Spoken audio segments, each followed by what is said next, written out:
em Apocalipse capítulo 2. Esse ano não é o ano, né, da restauração do primeiro amor? Pois é, eu vou pregar hoje sobre esse texto, que este ano está sendo o texto áureo, né, na vida da nossa igreja, e sendo agora, né, o segundo mês do ano, eu quero falar sobre a restauração do primeiro amor no casamento. A palavra de Deus diz ao anjo da igreja em Éfeso, Apocalipse 2, escreve: estas coisas diz aquele que conserva na mão direita as 7 estrelas e que anda no meio dos 7 candeeiros de ouro. Conheço as tuas obras, tanto o teu labor como a tua perseverança, e que não pode suportar homens maus, e que puseste à prova os que a si mesmos se declaram apóstolos e não são, e os achastes mentirosos. E tens perseverança, e suportastes prova por causa do meu nome, e não te deixaste esmorecer. Tenho, porém, contra ti que abandonaste o teu primeiro amor. Lembra-te, pois, de onde caíste, arrepende-te e volta à prática das primeiras obras. E se não venho a ti, moverei do seu lugar o teu candeeiro, caso não te arrependas. Tens, contudo, a teu favor que odeias as obras dos nicolaítas, as quais eu também odeio. Quem tem ouvidos, ouça o que o Espírito diz às igrejas. Ao vencedor, dar-lhes-ei que se alimente da árvore da vida que se encontra no paraíso de Deus. Até aqui. Senhor nosso Deus, ministra sobre nós nesta noite, Pai, no que se refere às nossas famílias e ao nosso casamento. Que o Teu Espírito Santo nessa noite venha abençoar, trazendo a nossa percepção, aquilo que precisamos fazer para abençoar, mudar, transformar e renovar a nossa família e a nossa união conjugal. Fala, ó Deus, ao coração de cada homem, mulher, jovem, filho, filha, nessa noite, é o que nós te pedimos em nome de Jesus, e a igreja diga amém. Você pode tomar o seu lugar, querido? O que Deus falou nesse texto com relação ao relacionamento entre Ele e a igreja de Éfeso, assim como na simbologia da palavra de Deus, a união entre Cristo e a igreja é simbolizado como a união entre a noiva e o seu noivo. Existe uma profunda relação nesse texto com o relacionamento de família, com o relacionamento conjugal. E por isso, nessa noite, eu quero gastar um pouco desse tempo que nós temos para conversar com a igreja sobre o alerta que Deus está dando nesse texto, não só em relação a nós como pessoa, homens e mulheres de Deus, como integrantes do reino e do corpo de Cristo, mas o que Deus também está falando em relação à nossa família e ao nosso relacionamento conjugal. Nós precisamos manter acesa a chama do primeiro amor no casamento. Não só no nosso relacionamento com Deus, nós precisamos manter acesa essa chama do primeiro amor no nosso relacionamento conjugal. E independente das dificuldades, queridos, porque às vezes nós colocamos culpa nas dificuldades, nas lutas da vida, nos problemas, né? Muitas vezes a mulher cobra um pouco mais do homem um certo romantismo, porque isso é mais peculiar às mulheres, e às vezes o homem diz, não, mas não tem mais como ter aquele romantismo, porque quando eu te namorava eu não tinha as contas a pagar, né? Quando eu te namorava eu não tinha os compromissos que eu tenho hoje, os envolvimentos da vida, e aí o que acontece? Vai morrendo esse romantismo, e vai morrendo o amor, e vai morrendo coisas que não poderia morrer. Nós precisamos, queridos, vencer 2 coisas: o comodismo e o conformismo. O comodismo, queridos, é aquele que acha melhor ficar como está, porque evita dar muito trabalho, né? Às vezes nós escolhemos no nosso relacionamento conjugal e na nossa família, vida em família, a gente escolhe algumas posições assim, muito cômodas. E a gente se acomoda naquela posição e diz assim, eu tenho vontade de ficar como está, porque eu acho que se mexer pode ficar pior. E o conformismo é aquele que acha impossível melhorar o que já está bom.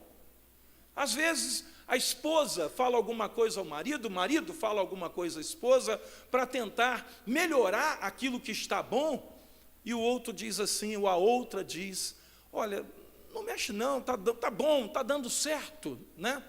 Como, por exemplo, eu falei agora há pouco sobre a regularização conjugal, né? Existem muitos casais vivendo relativamente bem no casamento, mas lá atrás começaram o casamento sem uma devida regularização. Não são jurídica e legitimamente casados. Nunca pediram a bênção de Deus sobre o seu casamento. Ah, mas quando nós nos casamos, nós não conhecíamos a palavra de Deus como conhecemos agora. Mas por que então não toma uma atitude? Ah, porque aí vem o comodismo e vem o conformismo.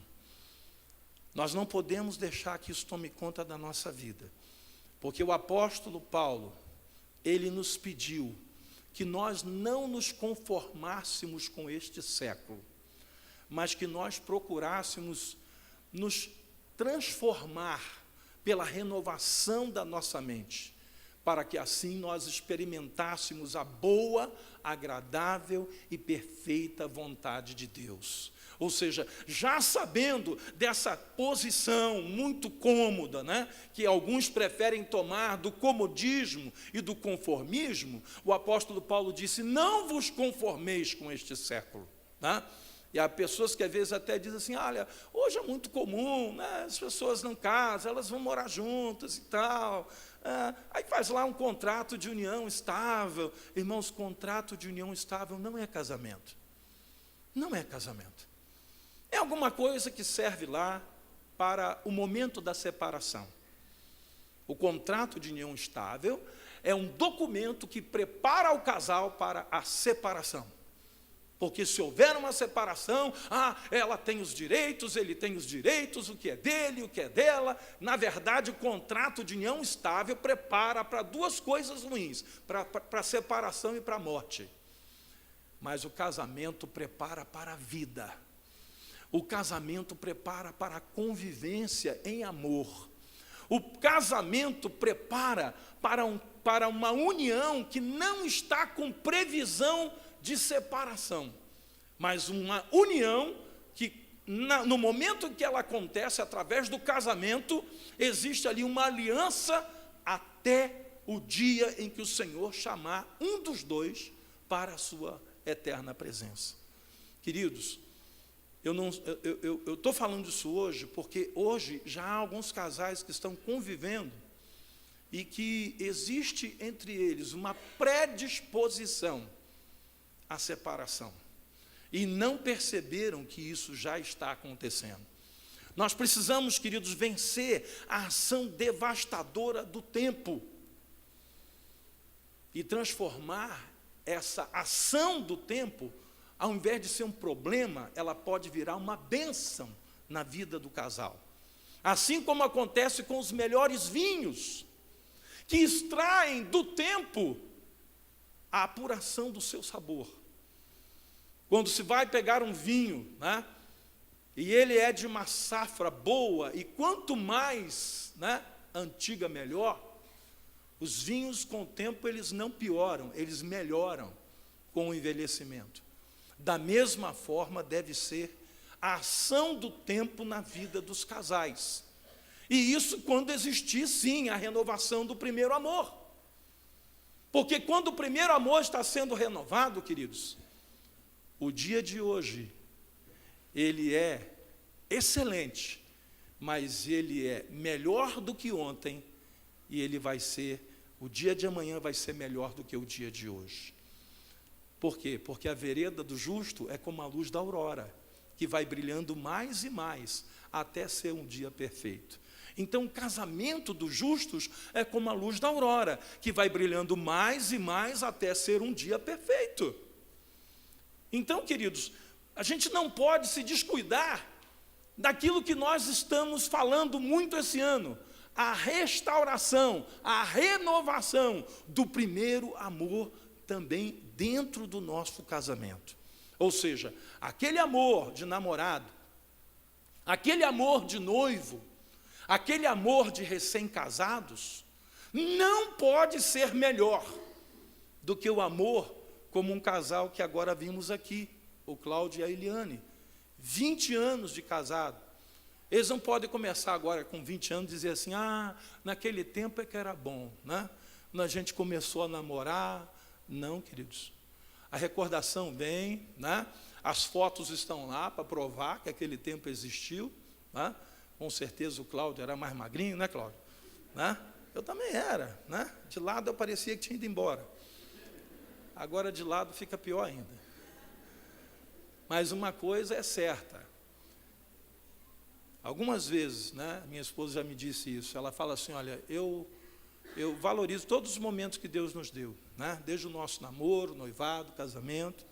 Eu tenho alegria por todos aqueles momentos, mas eu não troco aqueles momentos pelos dias de hoje, porque os dias de hoje estão muito melhor, porque a vereda do justo é como a luz da aurora, que vai brilhando mais e mais, até ser um dia perfeito. Mas como é que a gente mantém isso? Renovando o primeiro amor. Um casamento não pode ser devastado com o tempo.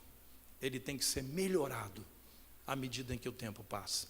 Uma família e um casamento precisam mais, muito mais do que trabalho, esforço e perseverança. Porque tem gente que acha o seguinte, não, para ter um casamento abençoado, uma família abençoada, a gente tem que ter bastante trabalho, esforço, perseverança. Essas coisas são boas? Sim, mas quando você vai ao texto que nós acabamos de ler, olha o que Deus disse para a igreja de Éfeso. Conheço as tuas obras, tanto o teu labor como a tua perseverança. Ou seja, a igreja de Éfeso não era uma igreja desleixada com a obra de Deus, não. Não era uma igreja herege, não. Não era uma igreja afastada de Deus, não. Não. Aquele pessoal era gente que procurava, sabe, estar na presença de Deus. Conheço as tuas obras, o teu labor, que é trabalho, né? Como a tua perseverança, e que não pode suportar homens maus, e que puseste à prova os que a si mesmos se declaram apóstolos e não são, e os achastes mentirosos. Então, uma igreja boa, não era uma igreja apóstata da fé, não era uma igreja herege, não era uma igreja dada a doutrinas esquisitas, não, não. Quando você vai pelas outras cartas, você percebe que cada igreja tinha um problema, mas esse não era o problema da igreja de Éfeso. Eles estavam lá, trabalhando, firmes, perseverando na fé, mas tinha um probleminha que estava acontecendo com eles, e que Deus alertou. Sempre quando o marido ou a esposa são questionados a respeito da sua parte no casamento, a maioria deles falam a mesma coisa, né? Não há um problema entre o casal, e a gente vai tentar ajudar no aconselhamento. A conversa do marido e da esposa é sempre quase que a mesma coisa, né? Eu tenho trabalhado muito, eu tenho me esforçado, eu tenho dado o meu melhor para o meu casamento dar certo, né? Às vezes o marido diz, olha, minha esposa cobra muito de mim, mas eu trabalho demais, eu me esforço demais, eu dedico a minha vida, a minha família, sabe? Eu saio de casa cedo, eu volto tarde, eu procuro fazer tudo que eu posso para dar o melhor para a minha família. Mas às vezes o que a esposa está reclamando não é do trabalho, não é do esforço, não é da perseverança. Às vezes o marido e a esposa continuam perseverando na fidelidade do casamento. Mas o problema é que o primeiro amor foi se esfriando, se esfriando. O que falta às vezes são demonstrações claras de um amor que às vezes está parecendo que sumiu. Foi esquecido lá atrás. Existe compromisso, existe muito trabalho, existe muito envolvimento, mas falta amor, falta uma palavra, falta um carinho, falta uma atenção, falta a percepção de como está o coração do outro. Porque quando o primeiro amor está funcionando na vida de um casal, às vezes não precisa nem muito de palavra, num olhar, já se fala muita coisa. No olhar já se percebe muita coisa. Mas quando o primeiro amor começa a esmorecer e a escassear, às vezes nem com palavras se consegue mais perceber. Às vezes o marido está dando um grito de socorro e a esposa não percebe. A esposa está dando um grito de socorro, o marido não percebe. Por quê? Porque o trabalho, a luta, a perseverança, as dificuldades, as angústias estão sufocando aquele primeiro amor que existia e não existe mais entre esse casal. Não basta apenas perseverar no casamento, queridos. Entenda uma coisa que eu vou falar agora. A gente precisa melhorar no casamento para melhorar o casamento.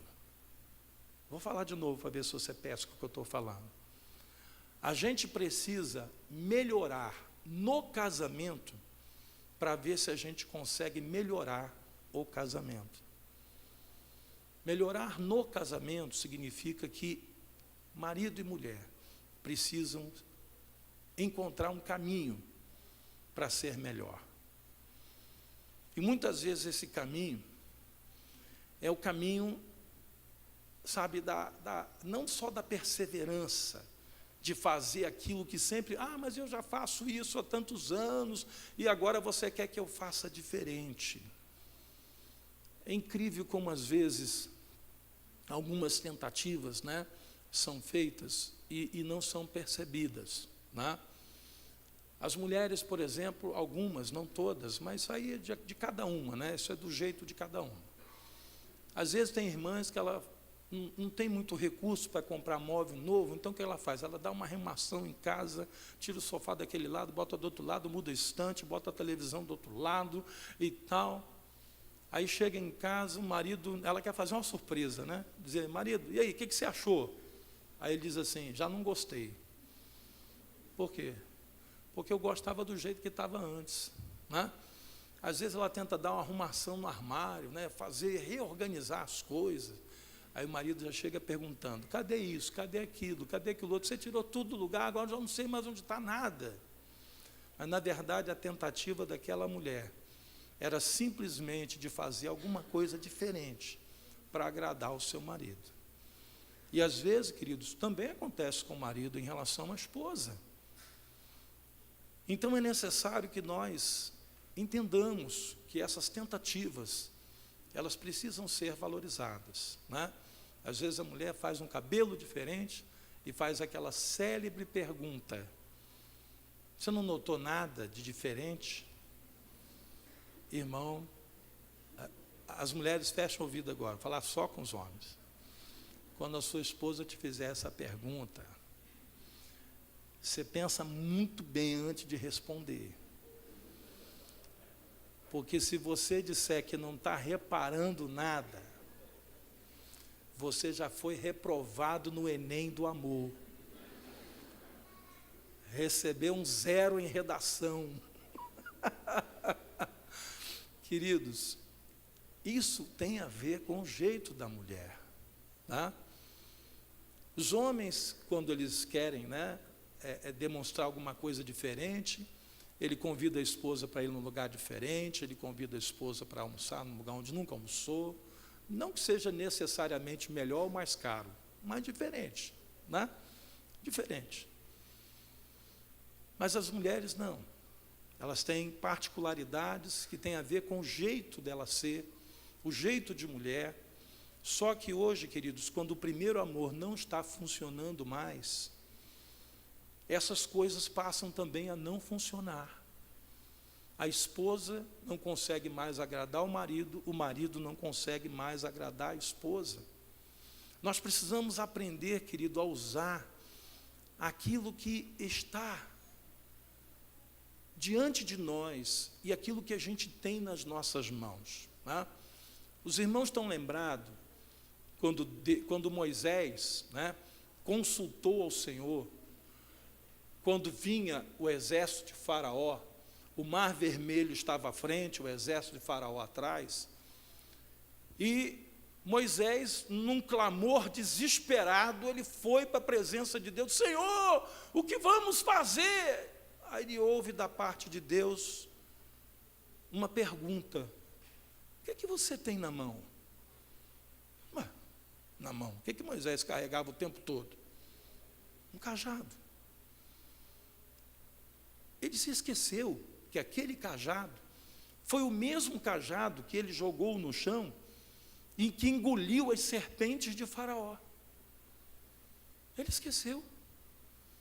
E Deus disse: ô querido, usa o que você tem. E ele foi lá no mar, tocou na água com o cajado, e o mar se abriu. Queridos, todos nós, sem exceção, nós temos algumas coisas muito peculiares e particulares que Deus nos deu. Só que a gente, com o tempo, quando o primeiro amor vai esfriando, a gente passa a não reparar mais essas coisas. E se não reparamos, não usamos. Em primeiro lugar, nessa noite eu estou falando aqui com casais que têm Jesus no coração.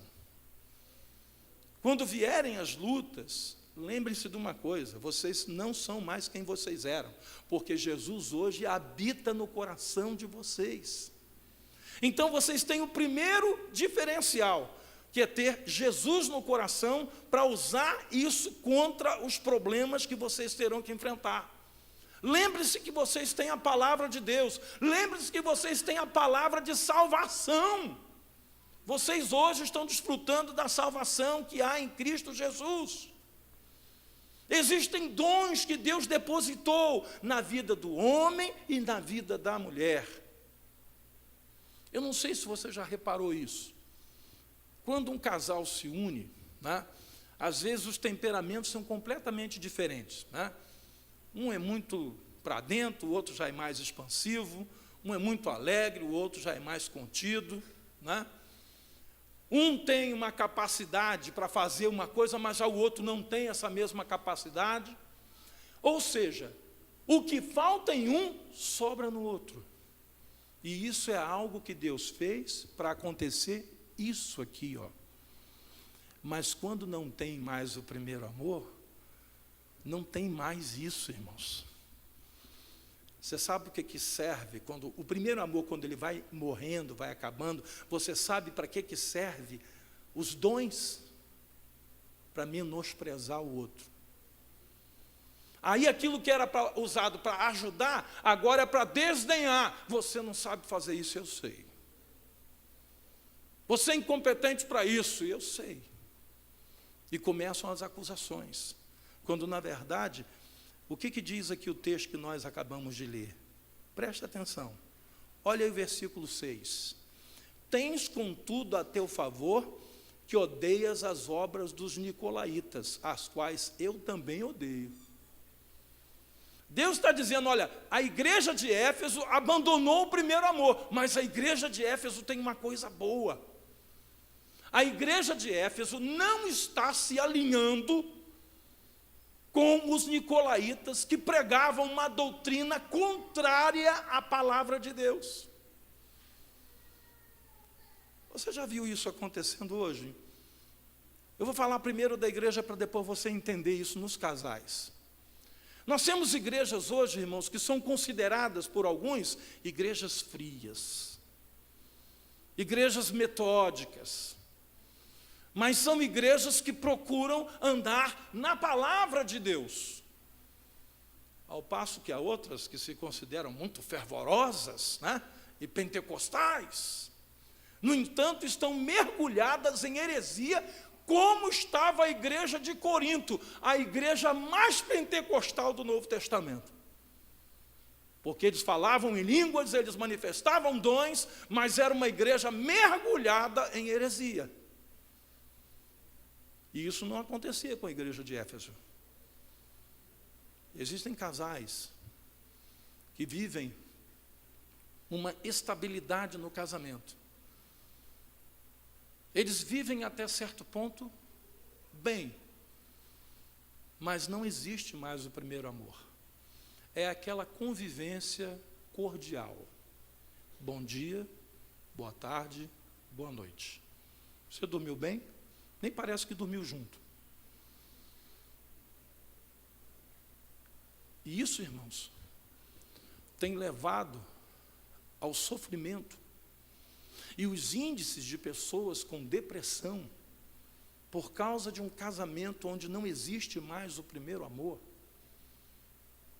é enorme. A depressão não é só por causa da pressão do mundo moderno que a gente vive. Não é só por causa das correrias, dos perigos, das tensões que a gente vive hoje, principalmente se tratando de Brasil, Rio de Janeiro, São Gonçalo. Parece que é o centro do furacão. Não. Mas tem muita gente procurando tomar remédios e tratamentos neurológicos hoje, que a raiz do problema é um casamento que se transformou num sofrimento diário, porque o primeiro amor já não existe mais. Mas esse casal, às vezes, são cristãos, os dois. Eles têm dons que foram dados por Deus. Frequentam uma igreja abençoada por Deus. Irmão, você já se pegou louvando a Deus, agradecendo a Deus pela igreja local que você tem? Uma igreja saudável, uma igreja que tem um ambiente saudável para você estar com a sua família, dos seus filhos, uma igreja que cuida do ministério infantil, uma igreja que cuida dos adolescentes, dos jovens. Agora nós vamos ter um retiro aí, com 200 pessoas, dessas 200 pessoas, 170 praticamente são jovens, que não vão estar nesse carnaval louco aí. Hoje eu estava consultando o médico com a minha filha, e quando no meio da consulta, o médico, que não é cristão, né, ele pegou o telefone que tocou, era a esposa dele, e ela desesperada lá no telefone, deu para perceber, porque no final ele falou, né, ela disse, a mulher está me ligando dizendo o que vai fazer para segurar o nosso filho no carnaval. Fazer o quê? Ele tem 18 anos, como é que vai segurar esse menino? A mãe desesperada, porque o filho no carnaval com certeza vai passar 4 dias longe, e com certeza em companhias duvidosas, que ela não confia, porque se ela confiasse não estaria desesperada, ligando para o marido no horário que ele está trabalhando, preocupada, e ele dizia, fazer o quê? O garoto tem 18 anos. E quando você tem o seu filho, que é um servo do Senhor, que conhece a palavra de Deus, e que em 4 dias de carnaval ele vai estar num retiro, onde ele vai estar louvando a Deus, buscando a presença de Deus, ouvindo a voz de Deus, ouvindo palavras de edificação para a sua vida, meu irmão, você levanta a mão para o céu e diz assim, olha, eu tenho que melhorar o meu casamento, porque Deus tem me dado muitas bênçãos. Eu tenho que agradecer a Deus por tudo aquilo que Deus tem feito na minha vida. Nós não temos motivos, queridos, para não viver o primeiro amor no nosso casamento. Porque você tem a palavra de Deus, o conhecimento de Deus, os dons que Deus te deu, os seus filhos no Senhor. Por que há tantos problemas? Será que o amor está bem? Está em bom nível? Livramentos, queridos, milagres. Como acabei de falar aqui, né, do Lindomar, da Rivânia, da sua filha, o do Wanderson, que teve uma doença grave, mas graças a Deus já está em casa e recuperado, porque imediatamente a igreja entra em oração, né, e eu quero até aproveitar para dar uma notícia boa, igreja, pastora Dulce recebeu alta, está em casa. Irmão, isso é milagre. Pastora Dulce tem uma saúde muito debilitada, ela passou mais de 100 dias no CTI, ela quase morreu. Agora ela teve um AVC, mas ela está em casa e passando bem. A oração do povo de Deus, a igreja clamando a Deus. Queridos, nós temos que muito entender que manter a chama do primeiro amor é um dever da nossa parte, para com o nosso cônjuge, para com o nosso Deus, para com a nossa família e para com a casa do Senhor. Nós temos, queridos, muitos motivos para manter a chama do primeiro amor acesa. E se eu fosse mencionar todos, a gente não teria culto hoje para falar de todos os benefícios que Deus tem derramado sobre a nossa vida. Por isso, nessa noite, eu quero orar com os casais. Irmãos, às vezes quando eu convido no domingo, eu digo assim, irmãos, culto da família, não falte. Você tem noção de quantos casais estão aniversariando hoje, em fevereiro? E nem apareceram aqui. Eu estou falando dos aniversariantes, mas o culto não é só para os aniversariantes. O culto é para todos os casais da igreja, é para as famílias. Depois a Luciana vai me dar o número. Olha, bispo, tantos casais no nosso fichário estão aniversariando e tantos estão presentes. E sempre o número dos ausentes é enorme. E eu tenho certeza que entre os ausentes, irmãos, tem muitos que poderiam estar aqui, mas escolheram não estar. Tem aqueles que realmente não tem como, estão numa situação que os impede e que eles não têm realmente como chegar aqui. Mas tem aqueles que poderiam, mas, vou não. Ano que vem, né? Ano que vem a gente faz aniversário de novo, daqui a um ano. Você pode imaginar o que pode acontecer em um ano? E não é só isso. Quantos casais precisavam ouvir essa palavra e optaram por não estar aqui nessa noite? Aí eu não falo só dos aniversariantes, falo de todos. Sabe por quê, querido? Por causa do comodismo, do conformismo, e a gente achar que o time já ganhou, e quando a gente entra em campo com a família achando que o time já ganhou, a gente pode levar uma goleada, tipo aquela que o Brasil levou de 7-1. E essa vergonha repercute até o dia de hoje. Essa é aquela seleção do 7-1. 7-1 na Copa, irmãos, onde só tem gente boa. Isso é quase impossível de acontecer. E aconteceu com o Brasil, porque menosprezou o adversário. E nós temos um adversário que luta ferozmente contra a nossa família. E a palavra de Deus diz que ele anda como um leão que ruge em derredor, tentando ver uma oportunidade para matar, roubar e destruir. Manter a chama do primeiro amor é a estrutura de Deus para o nosso casamento. Por isso nós vamos renovar esse amor nessa noite, entre os casais que estão aqui. Eu vou orar pedindo a Deus pela sua família, pelo seu casamento, pelo seu lar, pelos seus filhos, por aqueles que já têm neto, por aqueles que já têm neto.